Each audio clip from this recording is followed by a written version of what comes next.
ตัวหาเบาเตียงพี่น้องเลยเนาะว่าจะทำเรื่องนั่นแหละเจ็บเป็นอินอุ่นพี่น้องเลยเนาะนี่ไรเด้เขาคงมอเห็นเบิ่งในคลิปพี่น้องเลยเนาะจะสิหับจากบอยันบ่หับดอกข้าวเวียกกับปันนี่เนาะข้าวเวียกข้างงานมาจ้างพี่น้องเลยโทษแล้วบ่หับก็ถือว่าข้าวเวียกมีจำเอื่นหรือมีเสียดเสียงเอาเนาะมันวางก็เป็นส่งหน้าพี่น้องเลยสบายดีเด้อพี่น้องเด้อน่าจะบ่หับเลยเพราะว่าเอาข้าวเวียกทายงานเมื่อกี้กันจากทายงานจากยังห้องมอพี่น้องเลยเนาะน้องก็เป็นห่วงอยู่นะครับถือว่าเป็นจุดใดเป็นยังไงเนาะเบิ่งโมคลิปแล้ววะเบิ่งแล้วบ้างละเราอยู่ห้องมอเป็นยังเบิ่งได้ห้องมอพอเราเขามอเลยเบิ่งได้ยังเป็นยังไงเนาะด่วนมอสีในเลยครับมาเดินทางกินยานะครับพักผ่อนกันหน่อยตอนแรงๆกันเดินทางแต่พอเตียงขับรถมาไว้กระแสบ่ยาวขับเปลี่ยนว่ามีบ่ยาวประตูประปุ่นไปนำเลยรถ2 คันใช้บ่ยาวครับโมเมนต์เราคืนเนื้อบ่จ้ากินยาแล้วก็นอนพักผ่อนที่นั่นจะโอเค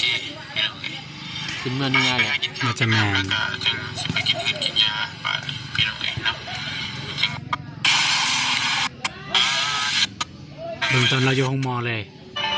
บ่ได้อยู่นี่ก็ยินเราไปถ่ายได้เขาไปถ่าย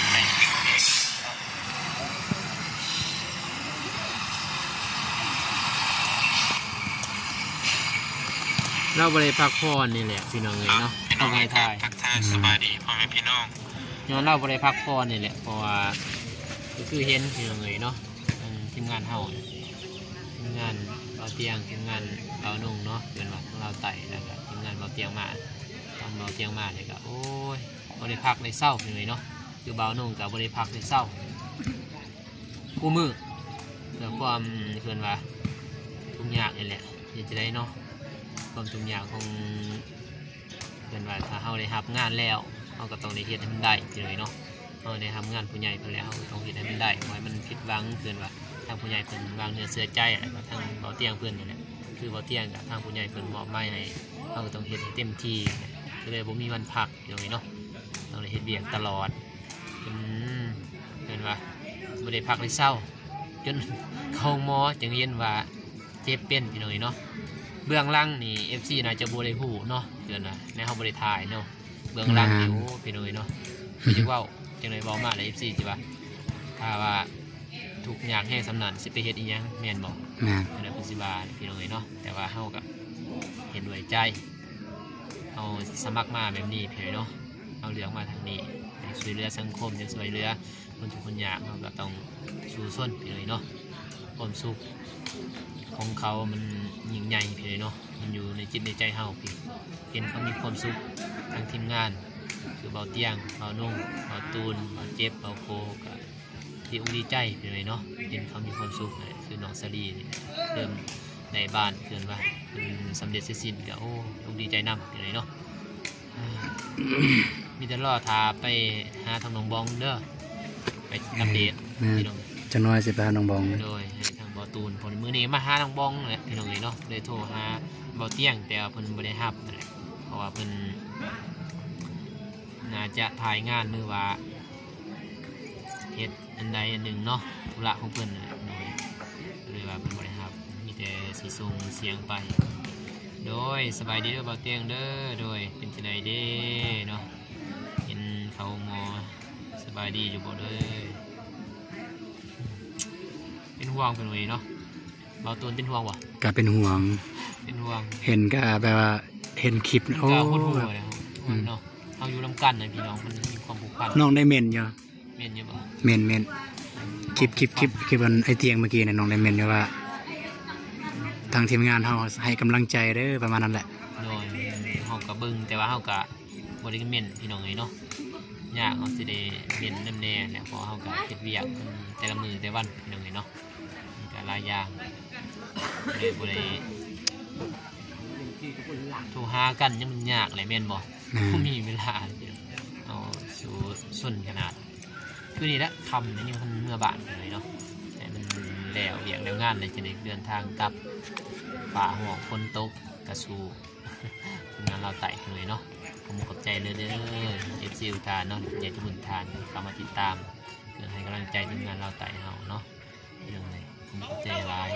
ถ้าบ่มีทางคุณใหญ่และ FC ค่ะบ่นุ่งกับทีมงานเราตูนเราเจ็บเราโกกับบ่มีในมื้อนี้เลยเนาะผมขอบใจหลายเนาะกราบเลย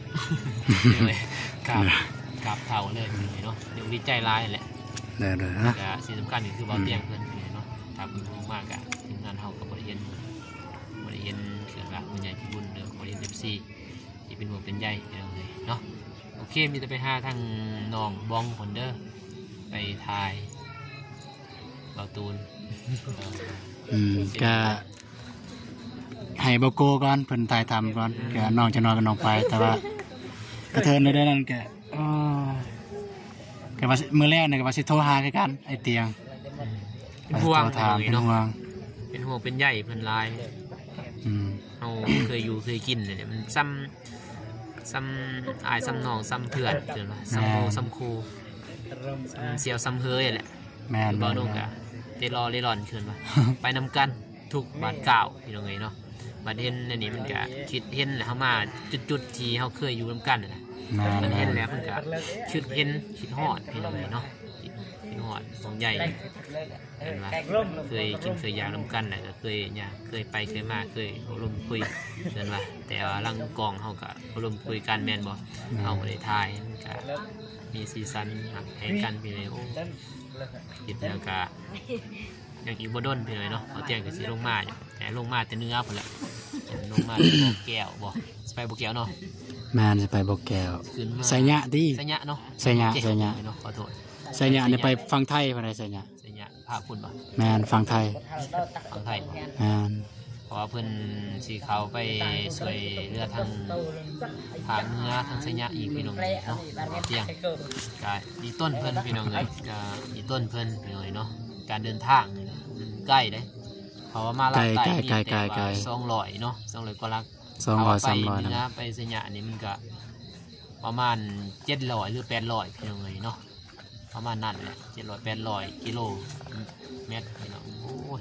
ระยะทางไกลมีต้นแต่ว่ามันนาทีแม่นบ่นาทีมันก็ต้องเฮ็ดมันเป็นนาทีนะคือว่าเกินซอยนะเกินว่าจังซี่แม่นเกินว่าเฮาเลือกเส้นทางนี่แล้วนะเราเลือกเส้นทางนี่แหละเฮาก็อยากซอยนะเฮาอยู่ซอยทุกภาคนะก็คือเฮาแหละแม่นบ่คือทีมงานเฮานี่ทีมงานเบาน้องพี่น้องเอ้ยถ้าว่ามันไปไกลเนาะเขามีพาหนะเพื่อนว่าสะดวกสบายหมอนุ่งนี่คิดจะไปเลยพี่น้องเลยเนาะอยากไปช่วยแต่ละแข่งแต่ละเขตแต่ละเมืองแต่ละภาคหมอนุ่งเองอยากช่วยเรืออย่างเต็มที่นะอยากช่วยเรือเพื่อนว่าหมอนุ่งจนมาเห็ดเพื่อนว่าเศร้าเห็ด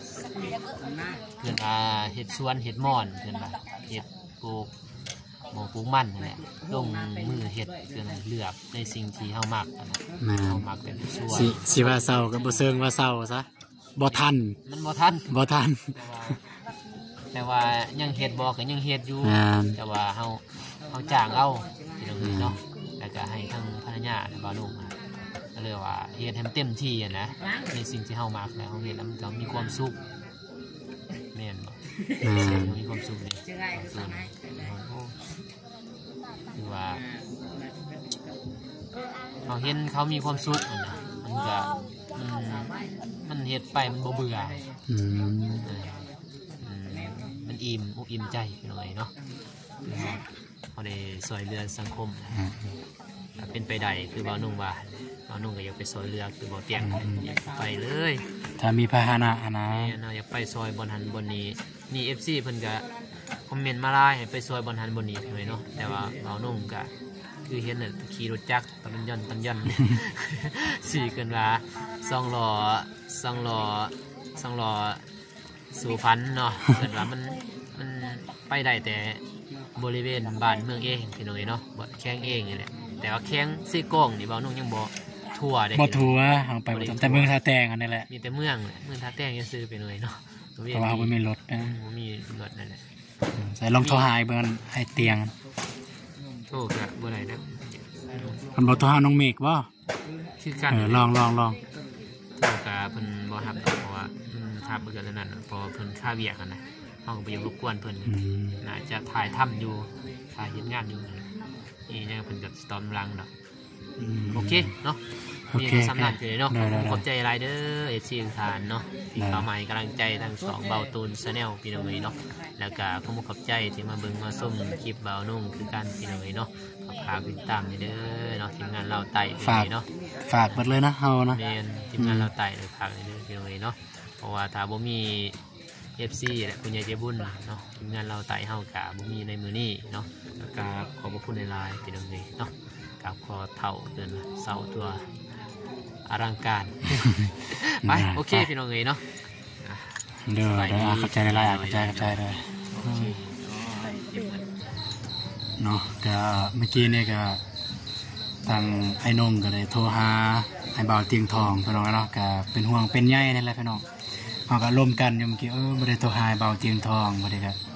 ไอ้นงก็เลยว่าสิโทรหาบ่ได้บ่าวตูนก็ได้จับโทรศัพท์ก็ถ่ายเลยพี่น้องเนาะถ้าโทรหากับเพิ่นบ่ได้รับสายพี่น้องก็คือที่เห็นนั่นแหละเพิ่นบ่ได้รับสายมันแต่อย่างเดียวแหละหนึ่งหลักๆคือหลักๆ1คือเพิ่นค่าเวียก2ถ้าเพิ่นบ่ได้รับสายคือย้อนเราเจ็บเราเป็นจึงบ่รับสายเราบ่ไหวแฮงเลยเราจึงบ่รับพี่น้องเลยเพราะว่าไอ้เตียงในคันเราบ่ได้ค่าเวียกเฮาโทรตอนดึกตอนเดือนก็ยะ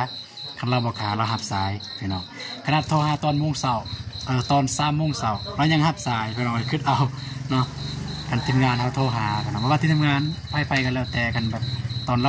าบอกขาเนี่ยเราหักอันนี้เนี่ยแมนเราขาแล้วเนี่ยเป็นเราเนาะเราถ่ายทำเพราะว่าเราบสบายอันนี้แหละอยากหู้เลยได้โทรหาตัวเองก็